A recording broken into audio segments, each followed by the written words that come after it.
ಓಂ ಶ್ರೀ ಗಣೇಶಾಯ ನಮಃ. ಓಂ ಶ್ರೀ ಗುರುಭ್ಯೋ ನಮಃ. ನಮಃ ಸೂರ್ಯ ಚಂದ್ರ ಮಂಗಳ ಬುಧ ಚ ಗುರು ಶುಕ್ರ ಶನಿಭ್ಯಶ್ಚ ರಾಹವೇ ಕೇತವೇ ನಮಃ.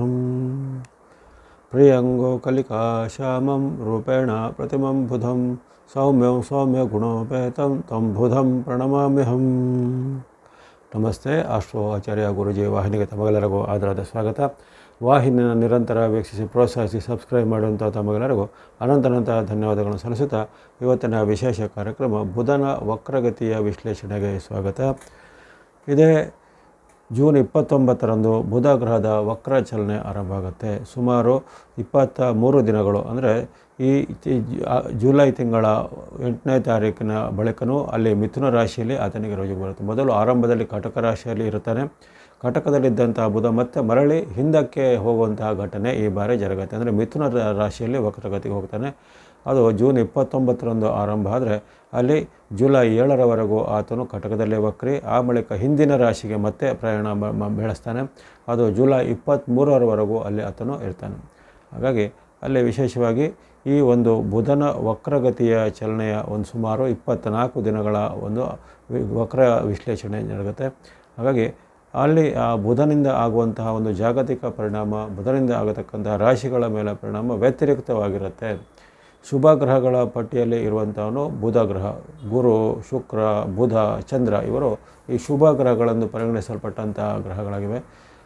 ಅಂದರೆ ಅವರು ಕೊಡತಕ್ಕಂಥ ಫಲಗಳು ಹೆಚ್ಚಿನ ರಾಶಿಗಳಿಗೆ ಶುಭ ಫಲವನ್ನು, ಜೊತೆಗೆ ಹೆಚ್ಚು ಉತ್ತಮ ಫಲವನ್ನು ಇವೆಲ್ಲ ನೀಡುವಂಥದ್ದು ಈ ಗುರು, ಬುಧ, ಶುಕ್ರ ಮತ್ತು ಚಂದ್ರರಾಗಿದ್ದಾರೆ. ಹಾಗಾಗಿ ಆ ಬುಧನ ಪರಿವರ್ತನೆಯಿಂದಾಗಿ ಈ ನಮ್ಮ ಆಗು ಹೋಗಿನ ಮೇಲೆ, ವ್ಯಾಪಾರ ವ್ಯವಹಾರದ ಮೇಲೆ, ಹಣಕಾಸಿನ ಮೇಲೆ, ಜೊತೆಗೆ ನಡೆಯತಕ್ಕಂಥ ವಿವಿಧ ವಿಚಾರಗಳ ಒಂದು ರಾಜಕೀಯ ಇರ್ಬೋದು, ಧಾರ್ಮಿಕ ಇರ್ಬೋದು, ಅಥವಾ ಇನ್ನಿತರ ಯಾವುದೇ ಆರ್ಥಿಕವಾದ ಹಣಕಾಸಿಗೆ ಸಂಬಂಧಪಟ್ಟ ವಿಚಾರಗಳು ಇವೆಲ್ಲವೂ ಕೆಲವೊಂದು ವಿಚಾರದಲ್ಲಿ ಹಿನ್ನಡೆ ಅನುಭವಿಸುತ್ತೆ. ಈ ಶುಭ ಗ್ರಹಗಳು ವಕ್ರಗತಿಗೆ ಬಂದಾಗ, ಉದಾಹರಣೆಗೆ ಗುರುವಿಗಾಗಲಿ ಅಥವಾ ಬುಧನಿಗಾಗಲಿ ಶುಕ್ರನಿಗಾಗಲಿ ವಕ್ರಗತಿ ಬಂದಾಗ ಅವರಿಂದ ಕೊಡಲ್ಪಡುವಂತಹ ಉತ್ತಮ ಫಲಗಳು ಆವಾಗ ಒಂದು ನಿಧಾನ ಆಗುತ್ತೆ ಅಥವಾ ಕಡಿಮೆ ಆಗುತ್ತೆ, ಅಥವಾ ಅದು ಹಿಮ್ಮುಖ ಅಥವಾ ರಿವರ್ಸ್ ಆಗ್ಬೋದು. ಇಷ್ಟು ದಿನ ಚೆನ್ನಾಗಿ ನಡೀತಾ ಇದ್ದ ಒಂದು ಬಿಸ್ನೆಸ್ ಅಂತ ಇಟ್ಕೊಳ್ಳೋಣ, ಅದು ಬುಧನ ವಕ್ರಗತಿ ಬಂದಾಗ ಅದು ಸ್ವಲ್ಪ ನಿಧಾನಗತಿ ಆಗ್ಬೋದು. ಇಷ್ಟು ದಿನ ಎಲ್ಲ ಬೆಲೆ ಏರಿಕೆಯಾಗಿ ತುಂಬ ಲಾಭ ಮಾಡ್ತಿದ್ದ ವ್ಯಾಪಾರ ಉದ್ಯಮಿಗಳಿಗೆ ಒಂದು ಸಡನ್ನಾಗಿ ಯಾವುದೇ ಕಾರಣದಿಂದ ಬೆಲೆ ಕುಸಿತ ಆಗ್ಬೋದು, ಅಥವಾ ಬೇಡಿಕೆನೇ ಕುಸಿತ ಆಗ್ಬೋದು, ಅಥವಾ ವಸ್ತುವಿಗೆ ಯಾವುದೇ ರೀತಿಯ ಡಿಮಾಂಡ್ ಅಥವಾ ಬೇಡಿಕೆನೇ ಇಲ್ಲದೆ ಹೋಗ್ಬೋದು. ಈ ರೀತಿಯೆಲ್ಲ ಆಗುತ್ತೆ. ಈ ರೀತಿ ಈ ಬುಧನ ವಕ್ರಗತಿ ಬಂದಾಗ ವ್ಯಾಪಾರದ ಮೇಲೆ, ವ್ಯವಹಾರದ ಮೇಲೆ, ಆರ್ಥಿಕತೆಯ ಮೇಲೆ, ಜೊತೆಗೆ ಸಾರ್ವಜನಿಕ ಜೀವನದ ಮೇಲೂ ಸಹ ಬುಧನಿಂದ ಆಗುವಂಥ ಅಡ್ಡ ಪರಿಣಾಮ. ಉದಾಹರಣೆಗೆ ಬುಧನು ಈ ಬ್ಯಾಂಕಿಂಗು, ಫೈನಾನ್ಸು, ಷೇರು ವ್ಯವಹಾರ, ಹಣಕಾಸಿನ ನಿರ್ವಹಣೆ, ಫೈನಾನ್ಸ್ ಮ್ಯಾನೇಜ್ಮೆಂಟ್ ಅಂತ ಹೇಳ್ತೇವೆ, ಜೊತೆಗೆ ಮಾರ್ಕೆಟಿಂಗ್ ಮುಂತಾದ ಈಗಿನ ಆಧುನಿಕ ವ್ಯವಹಾರದ ವಿಚಾರಗಳಿಗೂ ಬುಧನ ಕಾರಕತ್ವ ಹೇಳಲ್ಪಟ್ಟಿದೆ. ಹಾಗಾಗಿ ಇವೆಲ್ಲದರ ಮೇಲೂ ವಕ್ರಗತಿ ಬಂದಾಗ ಸ್ವಲ್ಪ ನಿಧಾನಗತಿಯ ಪರಿಣಾಮ ಬೀರ್ಬೋದು. ಜೂನ್ 29ರಿಂದ ಈ ಜುಲೈ 23ರವರೆಗೆ ಅಲ್ಲಿ ವಕ್ರಿಗತಿಯಲ್ಲಿ ಇರತಕ್ಕಂಥ ಬುಧನಿಂದಾಗಿ. ಹಾಗೆಯೇ ಈ ರಾಶಿಗಳ ಮೇಲೂ ಸಹ ಖಂಡಿತವಾಗಿ ಈ ವಕ್ರಗತಿಯ ಅಡ್ಡ ಪರಿಣಾಮ ಬೀರುತ್ತೆ. ಯಾವ ರೀತಿ ನಾನು ಆಗಲೇ ಹೇಳಿದ್ದೇನೆ, ಬೇರೆ ಬೇರೆ ಕ್ಷೇತ್ರಗಳ ಮೇಲೆ ನಿಧಾನಗತಿ ಆಗುವಂಥದ್ದು, ಬೆಲೆ ಕುಸಿತ ಆಗುವಂಥದ್ದು, ಅಥವಾ ಡಿಮಾಂಡ್ಗಳು ಬರದೇ ಹೋಗುವಂಥದ್ದು, ಅಥವಾ ಇಂತಹ ಕ್ಷೇತ್ರಗಳಲ್ಲಿ ಕಾರ್ಯನಿರ್ವಹಿಸುವವರಿಗೆ ಏನಾದರೂ ತೊಂದರೆಗಳು ಉತ್ಪನ್ನ ಆಗುವಂಥದ್ದು ಇವೆಲ್ಲ ಇರುತ್ತೆ. ಹಾಗಾಗಿ ಇಲ್ಲಿ ರಾಶಿಗಳ ಮೇಲೂ ಬುಧನ ವಕ್ರದ ಪ್ರಭಾವ ಇರುತ್ತೆ. ಹಾಗಾಗಿ ಒಂದೊಂದಾಗಿ ಈಗ ರಾಶಿಗಳ ಪ್ರಭಾವವನ್ನು ಸಹ ನಾವು ಗಮನಿಸೋಣ. ಮೊದಲನೇದಾಗಿ ಮೇಷರಾಶಿಗೆ ನಿಮ್ಮ ರಾಶಿಯಿಂದ ಆರಂಭದಲ್ಲಿ ಆತನು ಕಟಕದಲ್ಲಿದ್ದಾಗ ನಿಮ್ಮ ರಾಶಿಯಿಂದ ಚತುರ್ಥದ ಒಂದು ಫಲ, ಆ ಬಳಿಕ ನಿಮ್ಮ ರಾಶಿಯಿಂದಲ್ಲಿ ಮಿಥುನ ರಾಶಿಗೆ ಬರ್ತಾನೆ, ಆವಾಗ ತೃತೀಯದ ಫಲ. 3ರ ಸ್ಥಾನದಲ್ಲೂ ನಿಮಗೆ ವಕ್ರಗತಿ ಬಂದಾಗ ಕೆಲವೊಮ್ಮೆ ಆರ್ಥಿಕ ಸಂಕಷ್ಟಗಳು ಉಂಟಾಗುವಂಥ ಸಾಧ್ಯತೆ ಇರುತ್ತೆ. ಜೊತೆಗೆ ವ್ಯಾಪಾರ, ಉದ್ಯೋಗ, ವ್ಯವಹಾರ ಮಾಡೋರಿಗೆ ಅಲ್ಲಿ ಸ್ವಲ್ಪ ನಿಧಾನಗತಿ ಅನುಭವ ಆಗುವಂಥದ್ದು. ಮಿತ್ರರಿಂದ, ಬಂಧುಗಳಿಂದ ನಿಮಗೆ ಏನಾದರೂ ನಷ್ಟಗಳು ಉಂಟಾಗ್ಬೋದು. ಇಷ್ಟು ದಿನ ನಿಮ್ಮ ಜೊತೆಗೆ ಅದು ಪಾಲುದಾರರು ಅಥವಾ ಯಾವುದೇ ರೀತಿ ಅವರ ಮಾತನ್ನು ನಿಮಗೆ ಇನ್ವೆಸ್ಟ್ ಮಾಡಿದರೆ, ಹೂಡಿಕೆ ಮಾಡಿದರೆ ಇರ್ಬೋದು ಮಿತ್ರರಿಂದ ಅಥವಾ ಬಂಧುಗಳಿಂದ, ಈಗ ನಿಮಗೆ ಅವರದ್ದೇ ಅದೇ ಮಾತಿನಿಂದ ನಿಮಗೆ ನಷ್ಟ ಉಂಟಾಗ್ಬೋದು. ಅಥವಾ ಅವರದ್ದು ಯಾವುದೋ ಒಂದು ನೀವು ಸಲಹೆ ಸೂಚನೆಗಳನ್ನು ಕೇಳಿಕೊಂಡು ಅಲ್ಲಿ ನೀವು ದೊಡ್ಡ ಮೊತ್ತದ ನಷ್ಟಕ್ಕೆ ಗುರಿಯಾಗ್ಬೋದು. ಅದರಲ್ಲಿ ಗಮನದಲ್ಲಿಟ್ಕೊಳ್ಳಿ. ಮಿತ್ರರು, ಬಂಧುಗಳು ಇವರ ಜೊತೆಗೆ ಯಾವುದೇ ರೀತಿಯ ಆರ್ಥಿಕವಾದ ಚಟುವಟಿಕೆ ಆಗಲಿ, ಒಪ್ಪಂದ ಆಗಲಿ ಅಥವಾ ಪಾರ್ಟ್ನರ್ಶಿಪ್ಪಲ್ಲಿ ಮಾಡಲಿಕ್ಕೆ ಹೋದರೆ ಈ ವಕ್ರಗತಿಯ ಕಾಲದಲ್ಲಿ ದೊಡ್ಡ ಮೊತ್ತದ ನಷ್ಟ ಬರ್ಬೋದು. ಇನ್ನು ಷೇರು ವ್ಯವಹಾರಗಳು ಎಲ್ಲ ಅದರಲ್ಲಿ ಹಾಗೆ ನಿಮಗೆ ನಿಮ್ಮ ಷೇರು ವ್ಯವಹಾರದಲ್ಲಿ ಮಂದಗತಿ ಆಗ್ಬೋದು ಅಥವಾ ಆಕಸ್ಮಿಕ ನಷ್ಟಗಳು ಒದಗಿ ಬರ್ಬೋದು. ಅದೇ ರೀತಿ ನಿಮ್ಮ ಬಂಧು ಬಾಂಧವರಲ್ಲದೆ ನಿಮ್ಮ ಒಡ ಹುಟ್ಟಿದವರಲ್ಲಿ ಸೋದರ ಸೋದರಿ, ಅಣ್ಣ ತಮ್ಮ, ಕಸಿನು ಇವರೆಲ್ಲ ಯಾರಿರ್ಬೋದು ಅವರಲ್ಲಿ ಸಹ ಹಾಗೆ ಯಾವುದೇ ರೀತಿಯ ಆರ್ಥಿಕವಾದ ಚಟುವಟಿಕೆಯನ್ನು ಇಟ್ಟುಕೊಳ್ಳೋದು ಒಳ್ಳೆಯದಲ್ಲ. ಅವರಿಂದ ನೀವು ಕೊಡುವುದಾಗಲಿ ಕೊಳ್ಳುವುದಾಗಲಿ ಅಷ್ಟು ಒಳ್ಳೆಯದಲ್ಲ. ಅದರಿಂದ ನಿಮಗೆ ನಿಮ್ಮ ವೈಯಕ್ತಿಕ ಜೀವನದ ಮೇಲೆ ಒಂದು ಅಡ್ಡ ಪರಿಣಾಮ ಬರುತ್ತೆ, ಅಥವಾ ಅದೇ ಕಾರಣಕ್ಕಾಗಿ ನಿಮ್ಮ ಮಧ್ಯೆ ಜಗಳ ಕಲಹಗಳು ಸಹ ಬರ್ಬೋದು.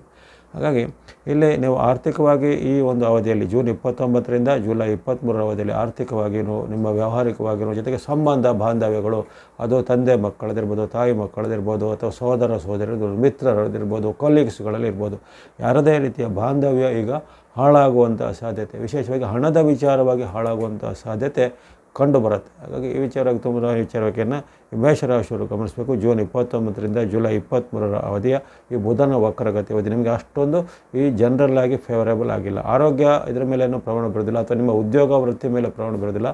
ಆರ್ಥಿಕತೆ, ಹಣಕಾಸಿನ ನಿರ್ವಹಣೆ ಜೊತೆಗೆ ಬಾಂಧವ್ಯದ ಮೇಲೆ ಅಡ್ಡ ಪರಿಣಾಮ ಬೀರುತ್ತೆ. ಕೊನೆಗೆ ಹೇಳತಕ್ಕಂಥ ಬುಧನಿಗೆ ಸಂಬಂಧಿತ ದೇವತಾ ಶ್ಲೋಕ, ಪ್ರಾರ್ಥನೆ ಇತ್ಯಾದಿಗಳು ನೀವು ಸಹ ಮಾಡಬೇಕಾಗ್ಬೋದು ಈ ಮೇಷರಾಶಿಯವರು. ಇನ್ನು ವೃಷಭ ರಾಶಿಗೆ ವಕ್ರಗತಿಯ ಪರಿಣಾಮ ಅಂದರೆ ಎಲ್ಲ ರಾಶಿಗೂ ವಕ್ರಗತಿಯಿಂದ ಅಷ್ಟೇನು ಉತ್ತಮ ಪರಿಣಾಮ ಬರೋದಿಲ್ಲ. ಮಿಶ್ರ ಫಲ, ಸಂಕಷ್ಟ ಫಲ, ಸಮ್ಮಿಶ್ರ ಇತ್ಯಾದಿಗಳೆಲ್ಲ ಬರ್ತವೆ. ಈಗ ವೃಷಭ ರಾಶಿಗೂ ಹಾಗೆಯೇ ನಿಮಗೆ ಬರುವಂಥದ್ದು ಸಮ್ಮಿಶ್ರ ಫಲನೇ ವ್ಯಕ್ತವಾಗುತ್ತೆ. ಬುಧನು ನಿಮಗೆ ಆರಂಭದಲ್ಲಿ ಆತನು ತೃತೀಯ ಸ್ಥಾನ ಅಂದರೆ 3ನೇ ಮನೆಯಲ್ಲಿ ಇರ್ತಕ್ಕಂಥ ನಿಮ್ಮ ರಾಶಿಯಿಂದ, ಆ ಬಳಿಕ ಆತನು ಧನಸ್ಥಾನ ಅಂದರೆ 2ನೇ ನಿಮ್ಮ ರಾಶಿಯಿಂದ ಪಕ್ಕದ ರಾಶಿಗೆ ಮಿಥುನ ರಾಶಿಗೆ ಬರ್ತಾನೆ. ಆರಂಭದಲ್ಲಿ ಆತನು ಕಟಕದಲ್ಲಿರ್ತಾನೆ, ಆ ಬಳಿಕ ಅಲ್ಲಿ ಜುಲೈ 7ರಿಂದ ಬಳಿಕ ಅಲ್ಲಿ ಆತನು ಕಟಕಕ್ಕೂ ಬರ್ತಾನೆ, ಮಿಥುನಕ್ಕೂ ಬರ್ತಾನೆ. ಹಾಗಾಗಿ ಹಿಮ್ಮುಖ ಚಲನೆ ಬಂದಾಗ ನಿಮ್ಮ ಎಲ್ಲ ವ್ಯಾಪಾರ ವ್ಯವಹಾರಗಳು ಸ್ವಲ್ಪ ಹಿಮ್ಮುನ್ನಡೆ ಬರುವಂಥದ್ದು. ಜೊತೆಗೆ ಇಷ್ಟು ದಿನ ನಿಮಗೇನು ಉದ್ಯೋಗದಲ್ಲಿ, ವ್ಯಾಪಾರದಲ್ಲಿ ಎಲ್ಲ, ಉದ್ಯಮದಲ್ಲಿ ಎಲ್ಲ ಉತ್ಸಾಹ ಉಲ್ಲಾಸ ಚೆನ್ನಾಗಿತ್ತು. ಈಗ ಇದ್ದಕ್ಕಿದ್ದಂತೆ ನಿಮಗೆ ಅದರಲ್ಲಿ ಇಂಟ್ರೆಸ್ಟ್ ಕಡಿಮೆ ಆಗ್ಬೋದು. ಜೊತೆಗೆ ಸೋಮಾರಿತನ, ಆಲಸ್ಯ ಇತ್ಯಾದಿ ಕಾಡುವಂಥದ್ದು. ಯಾವುದೇ ಪ್ರಯತ್ನ ಮಾಡಲಿಕ್ಕೆ ನಿಮಗೆ ಮನಸ್ಸು ಸಾಲದೇ ಇರುವಂಥದ್ದು, ಅಥವಾ ಯಾವುದೇ ಇರಲಿಕ್ಕೆ ನಿಮಗೆ ಕೈ ಹಾಕಿದರೆ ಸ್ವಲ್ಪ ನಿರಾಶೆಗಳು ಎದುರಾಗುವಂಥದ್ದು. ವಿಶೇಷವಾಗಿ ನಿಮ್ಮ ಒಡ ಹುಟ್ಟಿದವರಲ್ಲಿ ಅಂದರೆ ನಿಮ್ಮ ಅಣ್ಣ, ತಮ್ಮ, ತಂಗಿ, ಅಕ್ಕ ಇರ್ಬೋದು, ಅಥವಾ ನಿಮ್ಮ ಸಹೋದರ ಸಂಬಂಧಿಗಳು ಅಂತ ಹೇಳಿದ್ರು, ಕಸಿನ್ಗಳು ಅಂತ ಹೇಳಿದ್ರು, ಅಂಥವ್ರು ಯಾರು ಇರ್ಬೋದು, ಅಥವಾ ಸಿಬ್ಲಿಂಗ್, ಈ ಕಸಿನ್ ಅಥವಾ ಸಿಬ್ಲಿಂಗ್ ಯಾರು ಇರ್ಬೋದು, ಅವರ ಜೊತೆಗೆ ನಿಮಗೇನಾದ್ರು ಭಿನ್ನಾಭಿಪ್ರಾಯಗಳು ಬರುವಂಥದ್ದು, ಮನಸ್ತಾಪಗಳು ಬರುವಂಥದ್ದು, ಅಥವಾ ಅವರಿಂದಾಗಿ ನಿಮಗೆ ಏನಾದರೂ ಅವಮಾನಕರ ಘಟನೆ ಆಗ್ಬೋದು, ಅಥವಾ ಅವರು ನಿಮ್ಮ ವಿರುದ್ಧ ಸುಳ್ಳು ದೂರನ್ನು ಅಥವಾ ಚಾಡಿಯನ್ನು ಹೇಳಿ ಅದರಿಂದ ನಿಮಗೆ ತುಂಬ ಅಸಮಾಧಾನ ಆಗುವಂಥ ಘಟನೆಗಳು ಜರುಗುತ್ತವೆ. ಹಾಗೆ ಅಂಥ ವಿಚಾರದ ಬಗ್ಗೆ ಸಹ ಸ್ವಲ್ಪ ಎಚ್ಚರವನ್ನು ಗಮನಿಸಬೇಕು. ಜೊತೆಗೆ ಆರ್ಥಿಕವಾದ ವಿಚಾರದಲ್ಲಿ ಸಹ ಸ್ವಲ್ಪ ಎಚ್ಚರಿಕೆ, ಅಂದರೆ ಖರ್ಚನ್ನು ನಿಯಂತ್ರಣ ಮಾಡಬೇಕು. ನಿಮ್ಮಲ್ಲಿ ಅನಿಯಂತ್ರಿತ ಖರ್ಚುಗಳು ಬರ್ಬೋದು, ಅನಾವಶ್ಯಕ ಖರ್ಚು, ಅನಿರೀಕ್ಷಿತ ಖರ್ಚನ್ನು ಸ್ವಲ್ಪ ನಿಯಂತ್ರಣ ಮಾಡಬೇಕು. ಯಾವುದೇ ರೀತಿಯ ಒಂದು ವಸ್ತುವನ್ನು ಪರ್ಚೇಸ್ ಖರೀದಿ ಮಾಡೋ ಅದರ ಪೂರ್ವಾಪರ ಅಂದರೆ ಅದರದ್ದು ಏನೋ ಒಂದು ಒಳ್ಳೆಯದು ಮತ್ತು ಕೆಟ್ಟದ್ದು ಏನಂತ ಹೇಳ್ತೀವಿ ಅದನ್ನೆಲ್ಲ ತಿಳಿದುಕೊಳ್ಬೇಕು, ಅಥವಾ ಅದರಲ್ಲಿ ಏನಾದರೂ ನಿಮಗೆ ಮೋಸ ಹೋಗ್ಬೋದು ಅನ್ನೋದರ ವಿಚಾರ ಸಹ ನೀವು ಗಮನಿಸ್ಕೊಳ್ಬೇಕಾಗತ್ತೆ. ಹಾಗೆಯೇ ಧನಸ್ಥಾನಕ್ಕೆ ಸಹ ಬರ್ತಾನೆ. ಈಗ ಜುಲೈ 7ರ ಬಳಿಕ ಆತನು ಜುಲೈ 23ರವರೆಗೂ ಧನಸ್ಥಾನದಲ್ಲಿ ವಕ್ರಿಯಾಗಿರುವಂಥ ಕಾರಣ ಹಣಕಾಸಿನ ಬಗ್ಗೆ ತುಂಬ ಎಚ್ಚರಿಕೆ ಬೇಕು ಈ ಪೂರ್ತಿ ಅವಧಿಯಲ್ಲಿ. ಯಾಕಂದರೆ ಹಣಕಾಸು ನಿಮಗೆ ಯಾರಾದರೂ ಸುಳ್ಳು ಹೇಳಿ ಮೋಸ ಮಾಡಿ ನಿಮ್ಮಿಂದ ಹಣ ಸೆಳೆಯಬೋದು, ಅದು ನಿಮ್ಮದೇ ಬಂಧುಗಳು, ಮಿತ್ರರು, ಸೋದರರು ಅಥವಾ ಯಾರು ಇರ್ಬೋದು. ಸೊ ಅವರಿಗಾಗಲಿ ನೀವು ಹಣಕಾಸಿನ ಕೊಡುಕೊಳ್ಳುವಿಕೆ ಮಾಡಿ ಅದರಿಂದ ನಿಮಗೆ ಸಂಬಂಧಕ್ಕೆ ಸಹ ನೀವು ಹಾಳುಗಡುವಂಥ ವಿಚಾರ ಬರ್ಬೋದು. ಅದೇ ಆನ್ಲೈನ್ನಲ್ಲಿ ಯಾವುದೇ ವಂಚನೆಗೆ ಅಥವಾ ದುರಾಸೆಗೆ ಒಳಗಾಗಿ ನೀವು ಆನ್ಲೈನ್ನಲ್ಲಿ ಹಣವನ್ನು ಕಳೆದುಕೊಳ್ಳುವಂಥದ್ದು ಮುಂತಾದ ಸಾಧ್ಯತೆಗಳು ಇವೆ. ಹಾಗಾಗಿ ಈ ವಿಚಾರವಾಗಿ ಸ್ವಲ್ಪ ಮುನ್ನೆಚ್ಚರಿಕೆ ಹೆಜ್ಜೆ ಖಂಡಿತ ಬೇಕಾಗುತ್ತೆ. ಬಾಂಧವ್ಯದ ಮೇಲೂ, ಹಣಕಾಸಿನ ಮೇಲೂ, ಜೊತೆಗೆ ಪಾವತಿ, ಪೇಮೆಂಟ್ ಇತ್ಯಾದಿಗಳ ಮೇಲೂ ಉದ್ಯೋಗಕ್ಕೆ. ಹಾಗೆಯೇ ಯಾವುದೇ ರೀತಿಯ ದೊಡ್ಡ ಹೂಡಿಕೆ ಅಥವಾ ಒಪ್ಪಂದ, ಸಹಿ, ಅಗ್ರಿಮೆಂಟ್ ಆಗಲಿ, ದಾಖಲೆ ಪತ್ರಗಳಿಗೆ ಸಹಿ ಮಾಡೋದಾಗಲಿ ಈಗ ಈ ಅವಧಿಯಲ್ಲಿ ಅಷ್ಟು ಒಳ್ಳೆಯದಲ್ಲ. ಹಾಗಾಗಿ ಜೂನ್ 29ರಿಂದ ಜುಲೈ 23ರವರೆಗೂ ನೀವು ಆರ್ಥಿಕತೆ ವಿಚಾರ, ಬಾಂಧವ್ಯದ ವಿಚಾರ ಸ್ವಲ್ಪ ಮೈಯೆಲ್ಲ ಕಣ್ಣಾಗಿ ಇಟ್ಕೋಬೇಕು. ನಿಮ್ಮದಲ್ಲದ ವಿಚಾರಕ್ಕೆ ತಲೆ ಹಾಕೋದಾಗಲಿ, 3ನೇ ವ್ಯಕ್ತಿಗಳ ಮಾತು ನಂಬಿ ಏನಾದರೂ ಹೂಡಿಕೆ ಮಾಡೋದಾಗಲಿ ಹೋದರೆ ನೀವು ಅಲ್ಲಿ ಬಲಿಪಶು ಆಗುವಂಥ ಸಾಧ್ಯತೆ ಇರುತ್ತೆ. ಕೊನೆಗೆ ಹೇಳತಕ್ಕಂಥ ಬುಧನಿಗೆ ಸಂಬಂಧಿತ ಶ್ಲೋಕ, ಪ್ರಾರ್ಥನೆ ನೀವು ಸಹ ಮಾಡಬೇಕು ವರ್ಷಬುಧವರು. ಇನ್ನು ಮಿಥುನ ರಾಶಿಗೆ ನಿಮ್ಮ ರಾಶಿಯಾಧಿಪತಿ ಬುಧ ಈಗ ವಕ್ರಿ ಸ್ಥಿತಿನ ಹೊಂದಾಗ ನಿಮ್ಮ ಮೇಲೆ ಅಡ್ಡ ಪರಿಣಾಮ ಸ್ವಲ್ಪ ಜಾಸ್ತಿ ಇರುತ್ತೆ. ನಿಮಗೆ ಸಂಕಷ್ಟ ಫಲ ಅಂತ ಬರುತ್ತೆ. ಆರಂಭದಲ್ಲಿ ನಿಮಗೆ ಧನಸ್ಥಾನ ಮತ್ತು ನಿಮ್ಮ ಜನ್ಮಕ್ಕೆ ಬರ್ತಾನೆ ಬುಧ. ಆಗ ಎರಡೂ ಸ್ಥಾನಗಳಲ್ಲಿ ನಿಮಗೆ ವಕ್ರಿಯಾಗಿ ಬಂದಾಗ ಬುಧನು ಆರಂಭದಲ್ಲಿ ನಿಮಗೆ ಹಣಕಾಸಿನ ನಷ್ಟ ಉಂಟು ಮಾಡ್ಬೋದು. ಅದು ವ್ಯಾಪಾರ ಉದ್ಯಮ ಮಾಡ್ತಾಯಿದ್ರೆ ಅದರಲ್ಲಿ ದಿಢೀರಾಗಿ ಹಣಕಾಸಿನ ಕುಸಿತ, ಸಾಲವನ್ನು ಮಾಡುವಂಥ ಪ್ರಮೇಯ, ಅಥವಾ ನೀವೇ ಕೊಟ್ಟ ಸಾಲ ನಿಮಗೆ ಮರಳಿ ಬಾರದೆ ಇದ್ದು ನಿರಾಸೆ ಆಗುವಂಥದ್ದು, ಅಥವಾ ಅನಿರೀಕ್ಷಿತವಾದ ಖರ್ಚುಗಳು ಮೇಲಿಂದ ಮೇಲೆ ಬರ್ಬೋದು. ಆಸ್ಪತ್ರೆಗೆ, ಔಷಧಕ್ಕೆ, ರಿಪೇರಿಗೆ ಇತ್ಯಾದಿಗಳಿಗೆ ನಿಮಗೆ ಮೇಲಿಂದ ಮೇಲೆ ಅನಿರೀಕ್ಷಿತ ಮತ್ತು ಅನಪೇಕ್ಷಿತ ಖರ್ಚುಗಳು ಬರುವಂಥದ್ದು. ಜೊತೆಗೆ ಕೂಡಿಟ್ಟ ಹಣವನ್ನು ನಾವು ಬೇರೆ ಉದ್ದೇಶಗಳಿಗೆ ಈಗ ಅದನ್ನು ಉಳಿತಾಯವನ್ನು ತೆಗೆಯುವಂಥ ಪರಿಸ್ಥಿತಿ ಬರ್ಬೋದು. ಅದು ಆರ್ಥಿಕತವಾದ ಯಾವುದೇ ರೀತಿಯ ಒಪ್ಪಂದದಲ್ಲಿ ನಿಮಗೆ ನಷ್ಟಗಳು ನಿಮ್ಮಿಂದ ತಪ್ಪಿನಿಂದಲೇ ಆಗ್ಬೋದು. ಹಾಗಾಗಿ ಆರ್ಥಿಕತೆ ಮೇಲೆ ತುಂಬ ಅಡ್ಡ ಪರಿಣಾಮ ಬೀರುತ್ತೆ. ಮಿಥುನ ರಾಶಿಗೆ ಸಂಕಷ್ಟದಾಯಕವಾದ ಫಲ ವಕ್ರಗತಿಯಲ್ಲಿ ಬರ್ಬೋದು.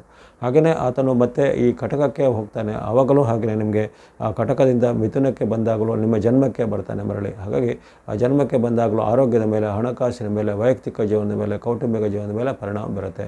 ಇದ್ದಕ್ಕಿದ್ದಂತೆ ಆರೋಗ್ಯದಲ್ಲಿ ಏರ್ಪೇರಾಗುವಂಥದ್ದು, ಹಣ ಇದು ಔಷಧಕ್ಕಾಗಿ ಖರ್ಚುಗಳು ಬರುವಂಥದ್ದು, ಆಸ್ಪತ್ರೆ ಖರ್ಚುಗಳು ಬರುವಂಥದ್ದು, ಇದಕ್ಕೆ ಹೊಟ್ಟೆ ನೋವು, ಅಜೀರ್ಣ ಅಥವಾ ಸ್ಕಿನ್ ರ್ಯಾಷಸ್ಸು, ಸ್ಕಿನ್ ಅಲರ್ಜಿ ಇತ್ಯಾದಿಗಳೆಲ್ಲ ನಿಮಗೆ ದಿಢೀರಾಗಿ ಕಾಣಿಸ್ಕೋಬೋದು. ಹಾಗಾಗಿ ಅಲ್ಲಿ ಆರೋಗ್ಯದ ಗಮನ ಸಹ ಬೇಕಾಗುತ್ತೆ. ಹಣಕಾಸಿನ ಮೇಲೆ ಸಹ ನಿಮಗೆ ನಿರ್ವಹಣೆ ಮೇಲೆ ಸಹ ಎಚ್ಚರ ಬೇಕಾಗುತ್ತೆ. ಜೊತೆಗೆ ಯಾವುದೇ ರೀತಿಯ ಒಪ್ಪಂದ, ವ್ಯಾಪಾರ, ಸಹಿ ಇತ್ಯಾದಿಗಳಲ್ಲಿ ಸಹ ನೀವು ತುಂಬ ಮುಂಜಾಗ್ರತೆಗಾಗಬೇಕು. ಯಾಕಂದರೆ ನಿಮ್ಮದೇ ತಪ್ಪಿನಿಂದ ನೀವು ಅಲ್ಲಿ ಸ್ವಯಂಕೃತ ಅಪರಾಧದ ಬಲಿಪಶು ಆಗುವಂಥ ಸಾಧ್ಯತೆ ಸಹ ಇದೆ. ಹಾಗಾಗಿ ಇಲ್ಲಿ ಹಣ, ಆರೋಗ್ಯ ಮತ್ತು ಬಾಂಧವ್ಯ ಮೂರರ ಮೇಲೂ ಕಾಣಬೇಕು. ತನುಮನ ಧನದ ಎಚ್ಚರಿಕೆ ಖಂಡಿತ ಮಿಥುನ ರಾಶಿ ಇರಬೇಕಾಗುತ್ತೆ. ಸಂಕಷ್ಟ ಫಲ ಹೇಳಲ್ಪಡಿರುವುದರಿಂದ ನೀವು ಕೊನೆಗೆ ಹೇಳತಕ್ಕಂಥ ಬುಧನಿಗೆ ಸಂಬಂಧಿತ ಶ್ಲೋಕ, ದೇವತಾ ಪ್ರಾರ್ಥನೆ ಇತ್ಯಾದಿಗಳನ್ನು ಮಾಡಬೇಕು. ಇನ್ನು ಕರ್ಕಾಟಕ ಅಥವಾ ಕಟಕ ರಾಶಿ, ನಿಮಗೂ ಹಾಗೆ ಸಂಕಷ್ಟ ಫಲನೇ ಬುಧನ ವಕ್ರೀಯತೆ ವ್ಯಕ್ತವಾಗುತ್ತೆ. ಯಾಕಂದರೆ ಅಲ್ಲಿ ಆರಂಭದಲ್ಲಿ ನಿಮ್ಮ ಜನ್ಮದಲ್ಲಿ ವಕ್ರಿಯ ಆಗುವಂಥದ್ದು, ಆ ಬಳಿಕ ನಿಮ್ಮಿಂದ 12ನೇ ಮನೆಯಲ್ಲಿ ಅಥವಾ ವ್ಯಯಸ್ಥಾನದಲ್ಲಿ ಅಲ್ಲಿ ಬುಧನು ವಕ್ರಿಯ ಆಗುವಂಥದ್ದು. ಎರಡೂ ಮನೆಗಳು ನಿಮಗೆ ಅನೇಕ ರೀತಿಯ ಆರ್ಥಿಕವಾದ ಜೊತೆಗೆ ಆರೋಗ್ಯದ ವಿಚಾರವಾಗಿ, ವೈಯಕ್ತಿಕ ವಿಚಾರದ ಮೇಲೆ ಅಡ್ಡ ಪರಿಣಾಮ ಬರ್ಬೋದು. ಇದ್ದಕ್ಕಿದ್ದಂತೆ ಬಾಂಧವ್ಯದಲ್ಲಿ ಜಗಳ, ಕಲಹ ಬರುವಂಥದ್ದು, ಪತಿ ಪತ್ನಿಯರ ಮಧ್ಯೆ, ತಂದೆ ಮಕ್ಕಳ ಮಧ್ಯೆ, ಸೋದರರ ಮಧ್ಯೆ ಅಥವಾ ಈ ಮಿತ್ರರ ಬಂಧುಗಳ ಜೊತೆಗೆ ಏನಾದರೂ ಇಂಥ ಮಾತಿನ ಜಗಳಕ್ಕೆ ಬರ್ಬೋದು. ಅಥವಾ ಅವರು ನಿಮ್ಮನ್ನು ಅಪಾರ್ಥ ಮಾಡಿಕೊಳ್ಳುವಂಥದ್ದು, ಅಥವಾ ನೀವು ಅವರನ್ನು ಅಪಾರ್ಥ ಮಾಡಿಕೊಳ್ಳುವಂಥದ್ದು, ನಿಮಗೆ ಅವರಿಂದ ಅವಮಾನ ಆಗುವಂಥದ್ದು, ಈ ರೀತಿ ಅನೇಕ ರೀತಿಯ ಒಂದು ವಿರುದ್ಧ ಘಟನೆಗಳು ಜరుగుತ್ತವೆ. ಇಷ್ಟು ದಿನ ಚೆನ್ನಾಗಿದ್ದ ಬಾಂಧವ್ಯದಲ್ಲಿ ಏನಾದರೂ ಹುಳಿ ಹಿಂಡುವಂಥ ಘಟನೆ, ಇಷ್ಟು ದಿನ ಚೆನ್ನಾಗಿ ನಡೀತಾ ಇದ್ದ ವ್ಯಾಪಾರ ವ್ಯವಹಾರಗಳು ಗೆದ್ದಿಗೆ ಕುಸಿತ ಆಗುವಂಥದ್ದು, ಒಟ್ಟಿನಲ್ಲಿ ಅಸಮಾಧಾನ ಮತ್ತು ಬೇಜಾರು ಉಂಟು ಮಾಡುವಂಥ ಹಲವಾರು ಘಟನೆಗಳು ಜರುಗುವಂಥದ್ದು. ಆರ್ಥಿಕವಾಗಿ ಅಷ್ಟು ಉತ್ತಮವಿಲ್ಲ, ನಾನಾ ರೀತಿಯ ಖರ್ಚುಗಳು ಏಕಕಾಲದಲ್ಲಿ ಬರುವಂಥದ್ದಾಗಲಿ, ಅನಿರೀಕ್ಷಿತ ಖರ್ಚುಗಳು ಬರುವಂಥದ್ದಾಗಲಿ, ಅಥವಾ ಹಿಂದೆ ನೀವು ಮಾಡಿದಂಥ ಯಾವುದೇ ರೀತಿಯ ಉಳಿತಾಯಗಳನ್ನು ಈಗ ಬೇರೆ ಬೇರೆ ಕಾರಣಗಳಿಗೆ ಅದನ್ನು ಉಳಿತಾಯಗಳನ್ನು ತೆಗೆದು ಅದು ಖರ್ಚು ಮಾಡುವಂಥ ಪ್ರಮೇಯ ಬರುವಂಥದ್ದು. ಒಟ್ಟಿನಲ್ಲಿ ಆರ್ಥಿಕತೆಯ ಮೇಲೂ ಆರೋಗ್ಯದ ಮೇಲೂ ಪರಿಣಾಮ ಬೀರುತ್ತೆ. ಕೈ ಕಾಲು ನೋವು, ಮಂಡಿ ನೋವು, ಅಥವಾ ಕೆಲವರಿಗೆ ಹೊಟ್ಟೆ ನೋವು, ಅಜೀರ್ಣದಂಥ ಸಮಸ್ಯೆಗಳು, ಅಥವಾ ಈಗಾಗಲೇ ನಿಮಗೆ ಯಾವುದೇ ಹಿಂದೆ ಇದ್ದಂತಹ ಹಿಸ್ಟ್ರಿ ಅಂದರೆ ಈ ಬಿ ಪಿ ನೋವು, ಶುಗರು ಅಥವಾ ಆರ್ಥರೈಟಿಸು ಮುಂತಾದವೆಲ್ಲ ಇದ್ದರೆ ಅವರಿಗೆ ಈ ಕಾಲದಲ್ಲಿ ಅವೆಲ್ಲ ಸ್ವಲ್ಪ ಹೆಚ್ಚಿಗೆಯಾಗಿ ಕಾಣಿಸ್ಕೊಳ್ಳುವಂಥದ್ದು. ಹಾಗಾಗಿ ಸೂಕ್ತವಾದ ಔಷಧೋಪಚಾರ, ವೈದ್ಯಕೀಯ ಸಲಹೆ ಪಡಿಬೇಕು. ಆರ್ಥಿಕತೆಯ ಬಗ್ಗೆ ತುಂಬ ಎಚ್ಚರಬೇಕು. ದೊಡ್ಡ ಮೊತ್ತದ ಟ್ರಾನ್ಸಾಕ್ಷನು, ಹೂಡಿಕೆ, ಇನ್ವೆಸ್ಟ್ಮೆಂಟ್ ಮಾಡಲಿಕ್ಕೆಲ್ಲ ಒಳ್ಳೆಯದಲ್ಲ. ಜೊತೆಗೆ ಬಂಧು ಬಾಂಧವರಲ್ಲಿ ಸಹ ನೀವು ಬಾಂಧವ್ಯವನ್ನು ಸರಿಯಾಗಿ ಇಟ್ಕೋಬೇಕು. ನಿಮ್ಮದಲ್ಲದ ವಿಚಾರಕ್ಕೆ ತಲೆ ಹಾಕುವಂಥದ್ದು ಒಳ್ಳೆಯದಲ್ಲ. ಹಾಗಾಗಿ ಸಂಕಷ್ಟ ಫಲ ಸೂಚನೆ ಮಾಡೋದ್ರಿಂದ ಕಟಕ ರಾಶಿಯವರು ಈ ಒಂದು ಬುಧನ ವಕ್ರಿ ಅವಧಿ ಜೂನ್ 29ರಿಂದ ಜುಲೈ 23ರವರೆಗೆ ಸ್ವಲ್ಪ ತುಂಬ ಮೈಯೆಲ್ಲ ಕಣ್ಣಾಗಿರಬೇಕು. ಕೊನೆಗೆ ಹೇಳತಕ್ಕಂಥ ಪರಿಹಾರ ಶ್ಲೋಕಗಳನ್ನು ನೀವು ಹೇಳ್ಕೋಬೋದು.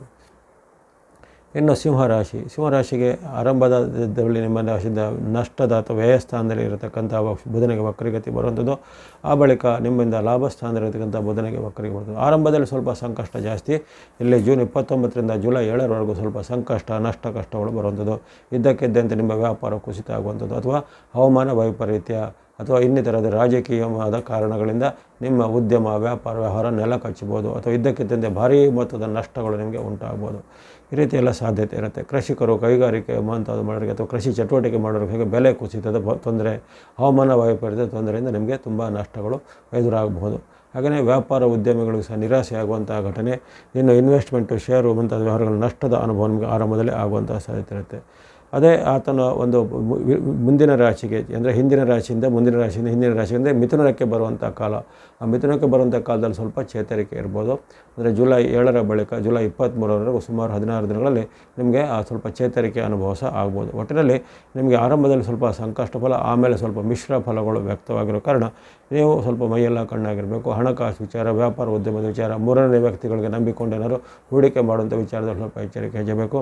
ಜೊತೆಗೆ ಇರತಕ್ಕಂಥ ನಿಮ್ಮಲ್ಲಿ ಇರತಕ್ಕಂಥ ಸಂಪನ್ಮೂಲ ಅಥವಾ ಇರತಕ್ಕಂಥ ಹಣ, ಉಳಿತಾಯ ಇತ್ಯಾದಿಗಳ ಬಗ್ಗೆ ಸ್ವಲ್ಪ ಕಾಳಜಿ ಬೇಕು. ಅವೆಲ್ಲವನ್ನು ಯಾವುದೇ ರೀತಿಯ ಕಾರಣಕ್ಕಾಗಲಿ ನೀವು ಅದನ್ನು ಮುಗಿಸುವಂಥದ್ದಾಗಲಿ ಅಥವಾ ಖರ್ಚು ಮಾಡುವಂಥದ್ದಾಗಲಿ ಅದರ ಕಡೆಗೆ ಹೋಗುವಂಥದ್ದು ಒಳ್ಳೆಯದಲ್ಲ. ಅಲ್ಲದೆ ಕೊನೆಗೆ ಹೇಳತಕ್ಕಂಥ ಬುಧನಿಗೆ ಸಂಬಂಧಿಸಿದ ಶ್ಲೋಕ, ಪ್ರಾರ್ಥನೆ ಸಹ ಹೇಳ್ಬೋದು ಸಿಂಹದವರು. ಇನ್ನು ಕನ್ಯಾ ರಾಶಿಗೆ ನಿಮ್ಮ ಆರಂಭದಲ್ಲಿ ಲಾಭಸ್ಥಾನ, ಆ ಬಳಿಕ ಕರ್ಮಸ್ಥಾನ ಅಂದರೆ ಆರಂಭದಲ್ಲಿ ಆತನು ಕಟಕದಿಂದ ಆಮೇಲೆ ಮಿಥುನಕ್ಕೆ ಬರುವಂಥ ಹಿಂದಕ್ಕೆ ಬರುವಂಥ ಘಟನೆ ನಿಮಗೆ ಸ್ವಲ್ಪ ಸಮ್ಮಿಶ್ರ ಫಲವನ್ನು ಕೊಡುತ್ತೆ. ನಿಮ್ಮ ರಾಷ್ಟ್ರಾಧಿಪತಿ ಬುಧನೇ ಆಗಿದ್ದಾನೆ. ಆದರೆ ಆತನಿಂದ ನಿಮಗೆ ತುಂಬ ನಷ್ಟವೂ ಇಲ್ಲ ಅಥವಾ ಅಂಥದ್ದೇನು ಕಂಟಕ ಇತ್ಯಾದಿಗಳಿಲ್ಲ. ಲಾಭವೂ ಅಂತ ಹೇಳುವಂಥದ್ದೇನು ಲಾಭ ಇಲ್ಲ. ಎಲ್ಲ ಯಥಾ ಪ್ರಕಾರ ನಡೆಯುತ್ತೆ. ನಿಮ್ಮ ಬಿಸ್ನೆಸ್ಸು, ವ್ಯಾಪಾರ, ವೃತ್ತಿ, ಉದ್ಯಮ, ಶಿಕ್ಷಣ ಏನಿದ್ರೂ ಯಥಾ ಪ್ರಕಾರ ಚೆನ್ನಾಗಿ ನಡೀತಾ ಹೋಗುತ್ತೆ. ಅದರಲ್ಲೇನು ಹಸ್ತಕ್ಷೇಪಗಳು ಆಗೋದಿಲ್ಲ.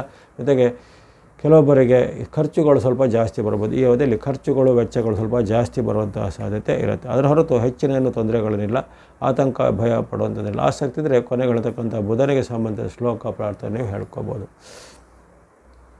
ಇನ್ನು ತುಲಾರಾಶಿಗೆ ಈ ನಿಮ್ಮ ರಾಶಿಯಿಂದ ಆರಂಭದಲ್ಲಿ 10ನೇ ಮನೆ, ಆ ಬಳಿಕ ಆತನು ಹಿಂದಕ್ಕೆ ಹೋದಾಗ ನಿಮ್ಮ ರಾಶಿಯಿಂದ 9ನೇ ಮನೆ ಕರ್ಮ ಮತ್ತು ಭಾಗ್ಯಸ್ಥಾನದಲ್ಲಿ ಬುಧನ ಒಂದು ವಕ್ರೀ ಚಲನೆ ಆಗುತ್ತೆ. ಹಾಗಾಗಿ ಈ ಎರಡೂ ಸ್ಥಾನಗಳು ನಿಮಗೆ ಮಿಶ್ರ ಫಲದಾಯಕವಾಗಿವೆ. ಆರಂಭದಲ್ಲಿ ನಿಮ್ಮ ಉದ್ಯೋಗ, ವ್ಯಾಪಾರ, ವೃತ್ತಿಯಲ್ಲಿ ಏನೋ ತೊಂದರೆಗಳು ಬರುವಂಥದ್ದು, ಉದ್ಯೋಗದಲ್ಲಿ ಸ್ಥಳದಲ್ಲಿ ಮೇಲಾಧಿಕಾರಿಗಳಿಂದ ಕಿರುಕುಳ ಅಥವಾ ಕಿರಿಯರಿಂದ ಅಸಹಕಾರ ಮುಂತಾದ ಘಟನೆಗಳು ಆಗುವಂಥದ್ದು, ಅಥವಾ ಕೆಲವೊಬ್ಬರಿಗೆ ಅನಿರೀಕ್ಷಿತವಾದ ಟ್ರಾನ್ಸ್ಫರ್ಗಳು, ಅಂದರೆ ನಿಮಗೆ ಯಾವುದೇ ಇಷ್ಟ ಇಲ್ಲದಂಥ ಸ್ಥಳಗಳಿಗೆ ವರ್ಗಾವಣೆ ಆಗುವಂಥ ಸಾಧ್ಯತೆ ಇತ್ಯಾದಿಯೆಲ್ಲ ಬರುತ್ತೆ. ಹಾಗಾಗಿ ನಿಮ್ಮ ಕರ್ಮಸ್ಥಾನದ ಮೇಲೆ, ವೃತ್ತಿಯ ಸ್ಥಾನದ ಮೇಲೆ, ವ್ಯಾಪಾರ, ಉದ್ಯೋಗದ ಮೇಲೆ ಸಹ ಅಡ್ಡ ಪರಿಣಾಮ ಆರಂಭದಲ್ಲಿ ಬರುತ್ತೆ. ಆ ಬಳಿಕ ಬರುವಂಥದ್ದು ನಿಮಗೆ ಲಾಭದಾಯಕವಾಗಿರುವಂಥ ಲಾಭದ ಮೇಲೆ ಸಹ ಸ್ವಲ್ಪ ಅಡ್ಡ ಪರಿಣಾಮ ಬರ್ಬೋದು. ವ್ಯಾಪಾರಕ್ಕೆ, ಉದ್ಯೋಗಕ್ಕೆ ಸ್ವಲ್ಪ ಹಿನ್ನಡೆ, ಮತ್ತು ಹಣಕಾಸಿನ ಖರ್ಚುಗಳು ಜಾಸ್ತಿ ಬರುವಂಥದ್ದು, ಹಿಂದೆ ಚೆನ್ನಾಗಿ ಲಾಭವಾಗಿ ಓಡ್ತಿದ್ದ ವ್ಯಾಪಾರೋದ್ಯಮ ಇದ್ದಕ್ಕಿದ್ದಂತೆ ಡಲ್ ಆಗುವಂಥದ್ದು, ಅಥವಾ ಹಿಂದೆ ನಿಮಗೆ ಚೆನ್ನಾಗಿ ಬರ್ತಿದ್ದ ಇನ್ಕಮ್ ಕೊಡ್ತಿದ್ದ ಯಾವುದೇ ರೀತಿಯ ಒಂದು ಕ್ಷೇತ್ರವು ಈಗ ಇದ್ದಕ್ಕಿದ್ದಂತೆ ಅದರಲ್ಲಿ ಯಾವುದೇ ಬೇರೆ ಬೇರೆ ರೀತಿಯ ರಾಜಕೀಯನೋ, ಹವಾಮಾನ ಕಾರಣನೋ, ಇನ್ನಿತರ ಕಾರಣಗಳಿಂದ ಒಂದು ನಷ್ಟಕ್ಕೆ ಹೋಗುವಂಥದ್ದು. ಹಾಗಾಗಿ ನಿಮಗೆ ಬರತಕ್ಕಂಥ ಲಾಭವೂ ಕಡಿಮೆ ಆಗುತ್ತೆ, ಜೊತೆಗೆ ಇನ್ನೊಂದು ಕಡೆಯಿಂದ ಆರ್ಥಿಕವಾದ ನಷ್ಟವೂ ಉಂಟಾಗುವಂಥ ಸಾಧ್ಯತೆ ಇರುತ್ತೆ. ಹಾಗಾಗಿ ಈ ಕಾಲದಲ್ಲಿ ನೀವು ತುಂಬ ಒಂದು ಎಚ್ಚರಿಕೆಯಿಂದ ಇರಬೇಕು. ಜೊತೆಗೆ ಕೊನೆಗೆ ಹೇಳ್ತಕ್ಕಂಥ ಬುಧನಿಗೆ ಸಂಬಂಧಿತ ಶ್ಲೋಕ ಪ್ರಾರ್ಥನೆ ಹೇಳ್ಕೊಬೋದು ಕನ್ಯಾ ರಾಶಿಯವರು. ಇನ್ನು ತುಲಾರಾಶಿಗೆ ಆರಂಭದಲ್ಲಿ ನಿಮ್ಮ ರಾಶಿಯಿಂದ 10ನೇ ಮನೆ ಅಂದರೆ ಕರ್ಮಸ್ಥಾನ, ಆ ಬಳಿಕ ನಿಮ್ಮ ರಾಶಿಯಿಂದ 9ನೇ ಮನೆ ಅಂದರೆ ಭಾಗ್ಯಸ್ಥಾನ. ಎರಡೂ ಸ್ಥಾನಗಳಲ್ಲಿ ವಕ್ರೀ ಬುಧನ ಸಂಚಾರ ಆಗಿರೋ ಕಾರಣ ನಿಮಗೆ ಜೂನ್ 29ರಿಂದ ಜುಲೈ 23ರವರೆಗೂ ಅನೇಕ ರೀತಿಯ ಆರ್ಥಿಕ ಸವಾಲುಗಳು ಎದುರಾಗ್ಬೋದು. ಈಗ ಚೆನ್ನಾಗಿ ನಡೀತಾ ಇದ್ದಂಥ ಒಂದು ವ್ಯಾಪಾರ, ಉದ್ಯಮ ಇದ್ದಕ್ಕಿದ್ದಂತೆ ಅದರಲ್ಲಿ ಸಮಸ್ಯೆಗಳು ಉತ್ಪನ್ನ ಆಗುವಂಥದ್ದು, ಅಥವಾ ಬೇರೆಯವರ ಸೂಚನೆ ಮೇರೆಗೆ ನೀವು ಮಾಡಿದಂಥ ಯಾವುದೇ ರೀತಿಯ ಆರ್ಥಿಕ ಟ್ರಾನ್ಸಾಕ್ಷನ್ ಆಗಲಿ, ಇನ್ನಿತರ ವಿಚಾರ ಇನ್ವೆಸ್ಟ್ಮೆಂಟ್ಗಳು ಈಗ ಫೇಲ್ ಆಗುವಂಥದ್ದು, ಇತರರಿಂದ ನಿಮಗೆ ನಿಂದೆ, ಹೀಯಾಳಿಕೆ, ಅವಮಾನದ ಘಟನೆಗಳು ನಿಮ್ಮ ಸ್ವಂತ ಜನರಿಂದ ಆಗುವಂಥ ಸಾಧ್ಯತೆ ಇರುತ್ತೆ. ನಿಮ್ಮ ಮಿತ್ರರು, ಬಂಧುಗಳು, ಸೋದರರು ಅಥವಾ ಸೋದರ ಸಂಬಂಧಿಗಳು ಇದ್ದರೆ ಅವರು ನಿಮ್ಮನ್ನು ವಿನಾಕಾರಣವಾಗಿ ದ್ವೇಷಿಸೋದಾಗಲಿ, ಅವಮಾನ ಮಾಡೋದಾಗಲಿ ಅಂತಹ ಘಟನೆ ಆಗುತ್ತೆ. ಹಾಗೆಯೇ ನಿಮ್ಮ ಆರೋಗ್ಯದ ಮೇಲೆ ಸಣ್ಣ ಪುಟ್ಟ ಅಡ್ಡ ಪರಿಣಾಮ ಬರ್ಬೋದು. ಹಾಗಾಗಿ ನಿಮಗೆ ತನು ಮನ ಧನದ ಒಂದು ಎಚ್ಚರಿಕೆ ತುಲಾರಾಶಿಯವರಿಗೆ ಬೇಕಾಗುತ್ತೆ. ಈ ವಕ್ರೀ ಚಲನೆ ನಿಮಗೆ ಅಷ್ಟೊಂದು ಪೂರಕವಾಗಿ ಇರೋದಿಲ್ಲ. ಕೊನೆಗೆ ಹೇಳ್ತಕ್ಕಂಥ ಬುಧನಿಗೆ ಸಂಬಂಧಿಸಿದ ಶ್ಲೋಕ, ದೇವತಾ ಪ್ರಾರ್ಥನೆಗಳನ್ನು ಮಾಡಬೇಕು. ಇನ್ನು ವೃಶ್ಚಿಕ ರಾಶಿಗೆ ಆರಂಭದಲ್ಲಿ ನಿಮ್ಮ ರಾಶಿಯಿಂದ ಭಾಗ್ಯಸ್ಥಾನ ಅಂದರೆ 9ನೇ ಸ್ಥಾನದಲ್ಲಿ ಆಗುವಂತಹ ಬುಧನ ಒಂದು ವಕ್ರೀ ಚಲನೆ, ನಂತರ ಹಿಮ್ಮುಖವಾಗಿ ಬಂದಂಥ ಬುಧನಿಂದಾಗಿ ಆತನು ಮಿಥುನಕ್ಕೆ ಬಂದಾಗ ನಿಮ್ಮ ರಾಶಿಯಿಂದ ಅಲ್ಲಿ 8ನೇ ಸ್ಥಾನ ಅಂದರೆ ಅಷ್ಟಮದ ಚಲನೆ ಆಗುತ್ತೆ. ಎರಡೂ ಸ್ಥಾನಗಳಲ್ಲಿ ನಿಮಗೆ ಸ್ವಲ್ಪ ಮಿಶ್ರ ಫಲದ ಸೂಚನೆ ಬರುತ್ತೆ. ಅದರಲ್ಲೂ ಈ ಜುಲೈ 7ರಿಂದ ಈ ಜುಲೈ 23ರ ಅವಧಿ ಅಂದರೆ ಆತನು ಮಿಥುನದಲ್ಲಿರೋ ಅವಧಿ ನಿಮಗೆ ಆರೋಗ್ಯದ ಮೇಲೆ ಹೆಚ್ಚಿನ ಅಡ್ಡ ಪರಿಣಾಮ ಇರ್ಬೋದು. ಈಗಾಗಲೇ ಇದ್ದಂಥ ಅನಾರೋಗ್ಯ ಸಮಸ್ಯೆ ಹೆಚ್ಚಳ ಆಗೋದಾಗಲಿ, ಅಥವಾ ಯಾವ ರೀತಿ ಸ್ಕಿನ್ ಅಲರ್ಜಿಗಳೆಲ್ಲ ಕಾಣಬರುವಂಥದ್ದು, ಅದೇ ರೀತಿ ಕೆಲವೊಬ್ಬರಿಗೆ ಈ ಜೀರ್ಣಕ್ರಿಯೆಗೆ ಸಂಬಂಧಪಟ್ಟ ಹೊಟ್ಟೆ, ಸ್ಟಮಕ್ ಅಥವಾ ಇಂಡೈಜೆಷನ್ ಮುಂತಾದ ಸಮಸ್ಯೆಗಳು ಕಾರಣಬರುವುದು. ಹಾಗಾಗಿ ಈ ಕಾಲದಲ್ಲಿ ನೀವು ತುಂಬ ಮೈಯೆಲ್ಲ ಕಣ್ಣಾಗಿರಬೇಕು. ತನು ಮನ ಧನದ ಎಚ್ಚರಿಕೆ ಹೆಜ್ಜೆ ಬೇಕಾಗುತ್ತೆ. ಇನ್ನು ಆರಂಭದ ದಿನಗಳಲ್ಲಿ ನಿಮಗೆ ಆ ವೃಶ್ಚಿಕ ರಾಶಿಯವರಿಗೆ ಈ ಭಾಗ್ಯಸ್ಥಾನದಲ್ಲಿ ಬರುವ ಕಾರಣ ಕೆಲವೊಂದು ಲಕ್ ನಿಮಗೆ ನಿಧಾನ ಆಗ್ಬೋದು. ಗುರುಬಲ ನಿಮಗೆ ಇದೆ, ಆದರೆ ಗುರುಬಲ ಇದ್ದರೂ ಕೆಲವೊಮ್ಮೆ ಬುಧನ ಒಂದು ವೈಪರೀತ್ಯವಾಗಿ ಆ ಲಕ್ ಸ್ವಲ್ಪ ದೂರ ಆಗುವಂಥದ್ದು, ಅಥವಾ ನಿಧಾನಗತಿಯ ಪ್ರಗತಿ ಆಗುವಂಥದ್ದು, ಅಥವಾ ಇವತ್ತು ಆಗುತ್ತೆ ಅನ್ನೋ ಕೆಲಸ ಇನ್ನೂ 1 ವಾರ, 10 ದಿನ ಅಥವಾ 1 ತಿಂಗಳು ಬಿಟ್ಟು ಆಮೇಲೆ ನಿಮಗೆ ಫಲ ಸಿಗ್ಬೋದು. ಈ ರೀತಿ ವಿಳಂಬಗಳು ಆಗುವಂಥದ್ದು, ವಿಘ್ನಗಳು ಬರುವಂಥದ್ದು ಮುಂತಾದ ಘಟನೆ ಆಗುತ್ತೆ. ಹಾಗಾಗಿ ಈ ವಿಚಾರವಾಗಿ ವೃಶ್ಚಿಕ ರಾಶಿಯವರು ಸ್ವಲ್ಪ ಎಚ್ಚರಿಕೆ ಹೆಜ್ಜೆಬೇಕು. ಜೊತೆಗೆ ರಿಸ್ಕ್ ಇರುವಂಥ ಯಾವುದೇ ವಿಚಾರಕ್ಕೆ ಕೈ ಹಾಕೋದು, ಸಹಿ ಮಾಡೋದು, ಒಪ್ಪಂದ ಮಾಡೋದು ಈಗ ಅಷ್ಟು ಒಳ್ಳೆಯದಲ್ಲ. ಅದರ ಬಗ್ಗೆ ಸ್ವಲ್ಪ ನೀವು ಆಳವಾದ ತನಿಖೆಯನ್ನು ಮಾಡಿ ಅಥವಾ ಆಳವಾದ ಒಂದು ವಿಮರ್ಶೆಯನ್ನು ಮಾಡಿ ನೀವು ಧುಮುಕೋದು ಅಂತ ಒಳ್ಳೆಯದು. ಹಾಗಾಗಿ ಈ ವೃಶ್ಚಿಕ ರಾಶಿಯವರು ಬುಧನ ವಕ್ರಗತಿ ಅವಧಿಯಲ್ಲಿ ಬುಧನಿಗೆ ಸಂಬಂಧಿತ ದೇವತಾ ಶ್ಲೋಕ ಪ್ರಾರ್ಥನೆ ಇತ್ಯಾದಿಗಳನ್ನು ಹೇಳ್ಕೋಬೇಕು. ಇನ್ನು ಧನುರಾಶಿಗೆ ನಿಮ್ಮ ರಾಶಿಯಿಂದ ಅಷ್ಟಮ ಅಥವಾ 8ನೇ ಮನೆ, ಆ ಬಳಿಕ ನಿಮ್ಮ ರಾಶಿಯಿಂದ 7ನೇ ಮನೆ. ಈ 8, 7 ಎರಡೂ ಸ್ಥಾನಗಳು ನಿಮಗೆ ಸಂಕಷ್ಟವನ್ನು ಸೂಚನೆ ಮಾಡುವ ಕಾರಣ ಅಲ್ಲಿ ಆರೋಗ್ಯದ ಮೇಲೆ ಅಡ್ಡ ಪರಿಣಾಮ ಬರುವಂಥದ್ದು, ವೈಯಕ್ತಿಕ ಜೀವನದ ಮೇಲೆ ಅಡ್ಡ ಪರಿಣಾಮ ಬರುವಂಥದ್ದು, ಪತಿ ಪತ್ನಿಯರಲ್ಲಿ ಮತ್ತು ಭಿನ್ನಾಭಿಪ್ರಾಯ ಬರ್ಬೋದು, ಅಥವಾ ಬಂಧುಗಳಲ್ಲಿ ಮಿತ್ರರಲ್ಲಿ ಭಿನ್ನಾಭಿಪ್ರಾಯಗಳು ಬರುವಂಥದ್ದು. ಜೊತೆಗೆ ಹಿಂದೆ ನೀವು ತುಂಬ ಒಂದು ನಂಬಿಕೊಂಡಿದ್ದ ವ್ಯಕ್ತಿಗಳಿಂದ ನಿಮಗೆ ಮೋಸ ಆಗುವಂಥ ಘಟನೆ ಎಲ್ಲ ಆಗ್ಬೋದು.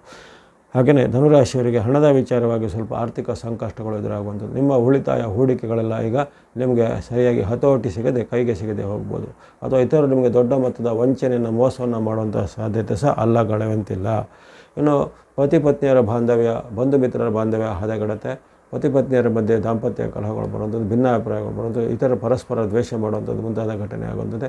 ಜೊತೆಗೆ ಮನೆಯಲ್ಲಿರತಕ್ಕಂಥ ವಸ್ತು, ಒಡವೆ ಇತ್ಯಾದಿಗಳನ್ನು ನೀವು ಬೇರೆ ಬೇರೆ ಕಾರಣಗಳಿಗಾಗಿ ಮಾರುವುದಾಗಲಿ ಅಥವಾ ಅಡಮಾನ ಮಾಡೋದಂದರೆ ಪ್ಲಜ್ ಮಾಡೋದು ಇಂಥದ ಘಟನೆಗಳು ಬರ್ಬೋದು.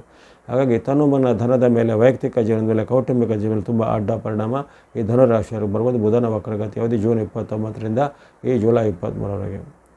ಇನ್ನು ಮಕರ ರಾಶಿಗೆ ಆರಂಭದಲ್ಲಿ ನಿಮ್ಮ ರಾಶಿಯಿಂದ ಸಪ್ತಮ ಅಂದರೆ ಕಳತ್ರ ಸ್ಥಾನದಲ್ಲಿ ಇರತಕ್ಕಂತಹ ಬುಧನ, ಆ ಬಳಿಕ ನಿಮ್ಮ ರಾಶಿಯಿಂದ 6ನೇ ಸ್ಥಾನ ಅಂದರೆ ಷಷ್ಠ ಭಾವದಲ್ಲಿರತಕ್ಕಂತಹ ಬುಧ. ಈ ಎರಡೂ ಸ್ಥಾನಗಳಲ್ಲಿ ನಿಮಗೆ ಮಿಶ್ರ ಫಲದ ವ್ಯಕ್ತವಾಗುತ್ತೆ. ನಿಮಗೆ ಈಗಾಗಲೇ ಅನೇಕ ರೀತಿಯ ಬುಧನಿಂದ ಕೆಲವು ಅಡ್ಡ ಪರಿಣಾಮಗಳು ಹಿಂದೆ ವ್ಯಕ್ತವಾಗಿರ್ಬೋದು, ಅದು ಈಗ ಸ್ವಲ್ಪ ಹೆಚ್ಚಾಗುತ್ತೆ. ಯಾಕಂದರೆ ಈತನ ಇದ್ದದ್ದು ಈಗ ಸಪ್ತಮದಲ್ಲಿ ವಕ್ರಿಯಾದಾಗ ಇನ್ನಷ್ಟು ನಿಮಗೆ ಅಡ್ಡ ಪರಿಣಾಮ ಬಾಂಧವ್ಯದ ಮೇಲೆ, ಸಂಬಂಧದ ಮೇಲೆ, ಪತಿ ಪತ್ನಿಯರ ಮಧ್ಯೆ, ತಂದೆ ಮಕ್ಕಳ ಮಧ್ಯೆ ಇತ್ಯಾದಿಗಳ ಸ್ವಲ್ಪ ಅಡ್ಡ ಪರಿಣಾಮ ಬರ್ಬೋದು. ಇಷ್ಟು ದಿನ ನಿಮ್ಮಲ್ಲಿ ಉತ್ತಮವಾಗಿದ್ದ ಈ ದಾಂಪತ್ಯ ವಿಚಾರ ಇರ್ಬೋದು, ಕೌಟುಂಬಿಕ ವಿಚಾರ ಇರ್ಬೋದು, ಎಲ್ಲವೂ ಯಾರದೇ ಮೂರನೇ ವ್ಯಕ್ತಿಗಳ ಒಂದು ಕೈವಾಡದಿಂದಾಗಿ ಅಥವಾ ಮಾತಿನಿಂದಾಗಿ ನಿಮ್ಮ ಮಧ್ಯೆ ಭಿನ್ನಾಭಿಪ್ರಾಯ ಬಿರುಕುಗಳು ಮೂಡುವಂಥ ಸಾಧ್ಯತೆ ಇರುತ್ತೆ. ಹಾಗೆ ಇಂಥ ವಿಚಾರ ಬಗ್ಗೆ ಸ್ವಲ್ಪ ಎಚ್ಚರಿಕೆ ಹೆಜ್ಜೆ ಖಂಡಿತ ನಿಮಗೆ ಬೇಕಾಗುತ್ತೆ ಮಕರ ರಾಶಿಯವರಿಗೆ. ಅದೇ ರೀತಿ ನಿಮಗೆ ಈ ಕಾಲದಲ್ಲಿ ಶತ್ರುಗಳು ಹೆಚ್ಚಳಾಗ್ತಾರೆ. ಗುಪ್ತ ಶತ್ರುಗಳು ಇರ್ಬೋದು, ಹಿತಶತ್ರುಗಳು ಇರ್ಬೋದು, ಮಿತ್ರ ರೂಪದ ಶತ್ರುಗಳು ಹೆಚ್ಚಳಾಗ್ತಾರೆ. ನಿಮ್ಮ ಒಂದು ವರ್ಚಸ್ಸಿಗೆ ಕುಂದೆ ತರುವಂತಹ ಘಟನೆಗೆ ಅವರು ಸಾಕ್ಷಿ ಆಗ್ಬೋದು. ಈ ಬಗ್ಗೆಯೂ ಸ್ವಲ್ಪ ಮುನ್ನೆಚ್ಚರವಾಗಿ ಇರಬೇಕಾಗುತ್ತೆ ಮಕರ ರಾಶಿಯವರು. ತನುಮನ ಧನದೊಂದು ಎಚ್ಚರಿಕೆ ಇರಬೇಕು. ಬಾಂಧವ್ಯ ಅಂದರೆ ರಿಲೇಷನ್ಗಳನ್ನು ನೀವು ಮನೆಯಲ್ಲಿಯೂ ಅಥವಾ ಆಚೆ ಕಡೆ ಉದ್ಯೋಗ ಸ್ಥಳದಲ್ಲೂ ಚೆನ್ನಾಗಿ ಇಟ್ಕೊಳ್ಳುವಂಥದ್ದು ಉತ್ತಮವಾದ ಹವ್ಯಾಸ. ಜೊತೆಗೆ ಕೊನೆಗೆ ಹೇಳ್ತಕ್ಕಂಥ ಬುಧನಿಗೆ ಸಂಬಂಧಿತ ದೇವತಾ ಶ್ಲೋಕ ಪ್ರಾರ್ಥನೆ ಇತ್ಯಾದಿಗಳನ್ನು ಸಹ ಮಾಡಬೇಕಾಗತ್ತೆ ಈ ಮಕರ ರಾಶಿಯವರು. ಇನ್ನು ಕುಂಭರಾಶಿಗೆ 6 ಮತ್ತು 5ರ ಸ್ಥಾನ ನಿಮ್ಮ ರಾಶಿಯಿಂದ 6ನೇ ಮನೆ, ಜೊತೆಗೆ ನಿಮ್ಮ ರಾಶಿಯಿಂದ ಪಂಚಮದಲ್ಲಿ ಆಗತಕ್ಕಂಥ ಬುಧನ ವಕ್ರಗತಿಯ ಪ್ರಭಾವ ನಿಮಗೆ ಮಿಶ್ರ ಫಲದ ಸೂಚಕವಾಗಿದೆ. ಅನೇಕ ರೀತಿಯ ಏಳುಪೇರುಗಳು ನಿಮಗೆ ಬರುವಂಥದ್ದು, ಕಷ್ಟ ನಷ್ಟಗಳು ಸಂಭವಿಸುವಂಥದ್ದು, ಜೊತೆಗೆ ಮನೆಯಲ್ಲಿ ನಿಮಗೆ ಗುಪ್ತ ಶತ್ರು ಅಥವಾ ಹಿತಶತ್ರುಗಳ ಕಾಟ ಎದುರಾಗುವಂಥದ್ದು, ನೀವು ಮಾಡುವಂಥ ವೃತ್ತಿ ಉದ್ಯೋಗದಲ್ಲಿ ಏನಾದರೂ ವಿಘ್ನ ಅಡೆತಡೆಗಳು ಬರ್ಬೋದು. ಜೊತೆಗೆ ಇತರರು ನಿಮ್ಮನ್ನು ಹೀಯಾಳಿಸುವ ಅಥವಾ ನಿಂದಿಸುವಂತಹ ಘಟನೆಗಳು ಆಗುತ್ತೆ ಕುಂಭರಾಶಿಯವರಿಗೆ.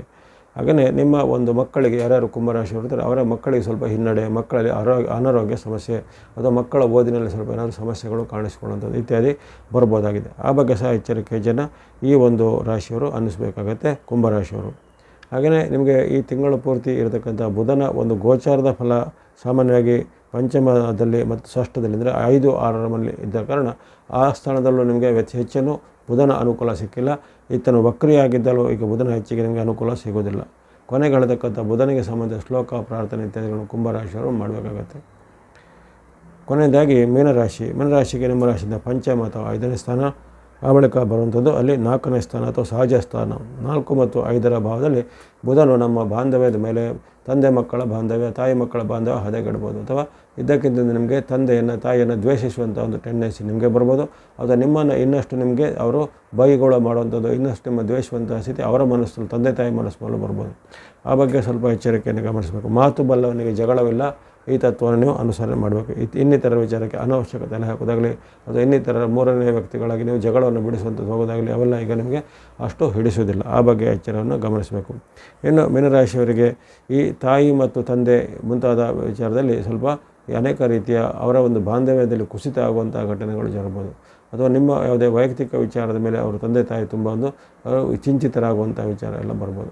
ಆ ಬಗ್ಗೆ ತಂದೆ ತಾಯಿಯರನ್ನ ಸುವ್ಯವಸ್ಥೆಯಲ್ಲಿ ಇಟ್ಟುಕೊಳ್ಳುವಂಥದ್ದು, ಅವರ ಒಂದು ಬೇಕು ಬೇಡುಗಳನ್ನು ಸ್ಪಂದಿಸುವಂಥದ್ದು ಇತ್ಯಾದಿಗಳನ್ನು ಮಾಡಿ, ಜೊತೆಗೆ ಗುರು ಹಿರಿಯರನ್ನು ಮತ್ತು ತಂದೆ ತಾಯಿಗೆ ಸಂಬಂಧಪಟ್ಟ ಏನಾದರೂ ನೀವು ಅವರಿಗೆ ಇಷ್ಟವಾಗುವಂಥ ವಸ್ತುಗಳನ್ನು ಕೊಡೋದು, ಕಾಣಿಕೆಯನ್ನು ಕೊಡೋದು, ಕೊಡುಗೆಯನ್ನು ಕೊಡೋದು, ಉಡುಗೊರೆ ನೀಡುವಂಥದ್ದು, ಅಥವಾ ಅವರಿಗೆ ಮನಸ್ಸಿಗೆ ಉಲ್ಲಾಸಪಡಿಸುವಂಥದ್ದು, ಇದರಿಂದ ನಿಮಗೆ ಖಂಡಿತ ಒಳ್ಳೆಯದಾಗುತ್ತೆ. ಅದರ ಹೊರತು ಹೆಚ್ಚಿನ ಆರೋಗ್ಯ ಮತ್ತು ಹಣಕಾಸಿನ ಮೇಲೆ ಅಷ್ಟ ಪರಿಣಾಮವಿಲ್ಲ. ಅದೃಷ್ಟದ ಮೇಲೆ, ಜೊತೆಗೆ ಬಾಂಧವ್ಯದ ಮೇಲೆ ಸಣ್ಣ ಪುಟ್ಟ ಅಡ್ಡ ಪರಿಣಾಮ ಬರ್ಬೋದಾಗಿದೆ ಮೀನರಾಶಿಯವರಿಗೆ ಈ ಜೂನ್ 29ರಿಂದ ಜುಲೈ 23ರ ಅವಧಿಯ ಈ ಬುಧನ ವಕ್ರಗತಿ ಅವಧಿಯಲ್ಲಿ. ಆತನಿಗೆ ಮತ್ತೆ ವಕ್ರಗತಿ ನಿವಾರಣೆ ಆಗುತ್ತೆ. ಆ ವಕ್ರಗತಿ ನಿವಾರಣೆಯ ಬಳಿಕ ನಿಮಗೆ ಎಂದಿನಂತೆ ಉತ್ತಮ ಫಲವನ್ನು ನಿರೀಕ್ಷೆ ಮಾಡ್ಬೋದು ಜುಲೈ 24ರಿಂದ. ಇನ್ನು ಈ ವಿಡಿಯೋದಲ್ಲಿ ಈಗಾಗಲೇ 12 ರಾಶಿಗಳ ಮೇಲೆ ಆಗುವಂಥ ಬುಧನ ವಕ್ರಿ ಪ್ರಭಾವದ ಒಂದು ಸಂಕ್ಷಿಪ್ತ ವಿಶ್ಲೇಷಣೆ ಮಾಡಿದ್ದೇನೆ. ಈ ದೋಷ ನಿವಾರಣೆಗಾಗಿ ಮಹತ್ತರವಾದ ಒಂದು ಪ್ರಭಾವಶಾಲಿ ದೇವತಾ ಶಕ್ತಿ ಅಂದರೆ ಗಣೇಶ ಅಥವಾ ಗಣೇಶ ಅಥವಾ ಆದಿಪೂಜೆ ಗಣಪತಿಯನ್ನು ಪೂಜೆ ಮಾಡೋದ್ರಿಂದ ಬುಧನಿಂದ ಆಗುವಂಥ ಅಡ್ಡ ಪರಿಣಾಮಗಳು ಅಥವಾ ಬುಧನ ವಕ್ರೀಚಲನೆಯಿಂದ ಆಗುವಂಥ ಅಡ್ಡ ಪರಿಣಾಮಗಳು, ದೋಷಗಳು ಖಂಡಿತ ನಿವಾರಣೆ ಆಗುತ್ತೆ.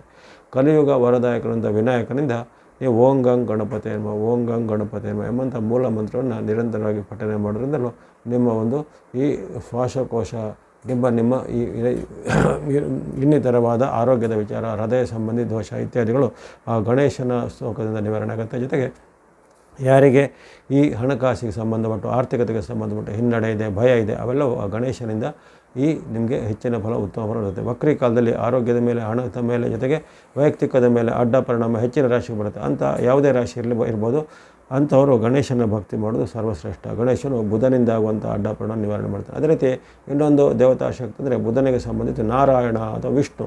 ಹಾಗಾಗಿ ರಂಗನಾಥ, ನಾರಾಯಣ, ಶ್ರೀನಿವಾಸ, ವೆಂಕಟೇಶ್ವರ ಅಥವಾ ರಾಮ, ಕೃಷ್ಣ ಇನ್ನಿತರ ಯಾವುದೇ ರೀತಿಯ ವಿಷ್ಣುವಿನ ಸ್ವರೂಪವನ್ನು ಭಕ್ತಿ ಮಾಡೋದಾಗಲಿ, ವಿಷ್ಣುವಿನ ಯಾವುದೇ ಸ್ತುತಿ ಶ್ಲೋಕಗಳನ್ನು ಪಠನೆ ಮಾಡೋದಾಗಲಿ, ಅಥವಾ ವಿಷ್ಣುವಿಗೆ ಸಂಬಂಧಿತ ಕ್ಷೇತ್ರಗಳ ಸಂದರ್ಶನ ಮಾಡೋದು ಸಹ ಉತ್ತಮವಾದ ಅವಕಾಶ. ಹಾಗಾಗಿ ಇಲ್ಲಿ ವಿಷ್ಣು ಅಥವಾ ನಾರಾಯಣಗೆ ಸಂಬಂಧಪಟ್ಟ ಓಂ ನಮೋ ನಾರಾಯಣಾಯ, ಓಂ ನಮೋ ಭಗವತೆ ವಾಸುದೇವಾಯ ಮುಂತಾದ ಮೂಲ ಮಂತ್ರಗಳನ್ನಾಗಲಿ ಅಥವಾ ವಿಷ್ಣು ಸಹಸ್ರನಾಮ, ವಿಷ್ಣುವಿನ ಅಷ್ಟೋತ್ತರ ಶತನಾಮ ಇತ್ಯಾದಿಗಳನ್ನು ಪಠನೆ ಮಾಡೋದ್ರಿಂದಲೂ ಈ ಬುಧನಿಂದ ಆಗತಕ್ಕಂಥ ಅಥವಾ ವಕ್ರಿ ಬುಧನಿಂದ ಬರತಕ್ಕಂಥ ಅಡ್ಡ ಪರಿಣಾಮಗಳು ನಿವಾರಣೆ ಆಗುತ್ತೆ. ಪ್ರಾತಃ ಕಾಲದಲ್ಲೋ, ಮಧ್ಯಾಹ್ನ ಕಾಲದಲ್ಲೋ ಅಥವಾ ಸಾಯಂಕಾಲದಲ್ಲೋ ಈ ನಾರಾಯಣ ಮಂತ್ರ, ಗಣೇಶ ಮಂತ್ರ ಅಥವಾ ಗಣೇಶನ ಅಷ್ಟೋತ್ತರ, ನಾರಾಯಣನ ಅಷ್ಟೋತ್ತರ ಅಥವಾ ವಿಷ್ಣು ಸಹಸ್ರನಾಮ ಇತ್ಯಾದಿಗಳನ್ನು ಪಠನೆ ಮಾಡ್ಬೋದಾಗಿದೆ. ಇನ್ನು ದಾನ ಧರ್ಮದ ಆಸಕ್ತಿ ಉಳ್ಳವರು ಬುಧನಿಗೆ ಸಂಬಂಧಿತವಾದ ಧಾನ್ಯ, ಹೆಸರು ಕಾಳು ಅಥವಾ ಹೆಸರು ಬೇಳೆ, ಆ ಹೆಸರು ಕಾಳು ಅಥವಾ ಹೆಸರು ಬೇಳೆಯನ್ನು ಬುಧವಾರದಂದು ಅವರಿಗೆ ದಾನ ಮಾಡುವಂಥದ್ದು. ಹಾಗೆಯೇ ಪುಸ್ತಕ, ಸ್ಟೇಷನರಿಗಳ ಸಹ ಬುಧನ ಕಾರಕತ್ವ, ಬಡ ವಿದ್ಯಾರ್ಥಿಗಳಿಗೆ ಪುಸ್ತಕ, ಸ್ಟೇಷನರಿಗಳ ಸಹಾಯ ಮಾಡುವಂಥದ್ದು. ಇನ್ನು ಬುಧನ ಕಾರಕತ್ವ ತೃತೀಯ ಲಿಂಗಗಳ ಮೇಲೆ ಇರುವುದ ಕಾರಣ ಆ ತೃತೀಯ ಲಿಂಗಗಳಿಗೆ ಬುಧವಾರದಂದು ನಿಮ್ಮಿಂದ ಆಗುವಂಥ ಯಾವುದೇ ರೀತಿಯ ಕೊಡುಗೆ ಕಾಣಿಕೆಯನ್ನು ಕೊಡುವಂಥದ್ದು ಸಹ ಆ ಒಂದು ಬುಧನ ದೋಷ ನಿವಾರಣೆಗೆ, ವಕ್ರಿ ದೋಷ ನಿವಾರಣೆಗೆ ಸಹಕಾರ ಆಗುತ್ತೆ. ಹಾಗಾಗಿ ಈ ಒಂದು ಜೂನ್ 29ರಿಂದ ಜುಲೈ 23ರವರೆಗೆ ಇರತಕ್ಕಂತಹ ಬುಧನ ವಕ್ರಿ ಚಲನೆಯ ಒಂದು ಸಂಕ್ಷಿಪ್ತ ವಿಶ್ಲೇಷಣೆಯನ್ನು ಮಾಡಿದ್ದೇನೆ. ತಾವೆಲ್ಲರೂ ಶ್ರದ್ಧೆಯಿಂದ, ನಿಷ್ಠೆಯಿಂದ ಈ ವಾಹಿನಿಯನ್ನು ನಿರಂತರ ಪ್ರೋತ್ಸಾಹಿಸಿದರೆ, ವೀಕ್ಷಿಸಿದರೆ ಧನ್ಯವಾದಗಳು. ನಿಮ್ಮ ಎಲ್ಲರ ಪ್ರೋತ್ಸಾಹ ಮುಂದೆನೂ ಸಿಗ್ತಾ ಇರಲಿ. ಸಬ್ಸ್ಕ್ರೈಬ್ ಮಾಡಿದ್ರು ಸಬ್ಸ್ಕ್ರೈಬ್ ಮಾಡಿ ಪ್ರೋತ್ಸಾಹಿಸಿ. ಸರ್ವೇಷಾಂ ಸರ್ವಮಂಗಳಾನಿ ಭವಂತು.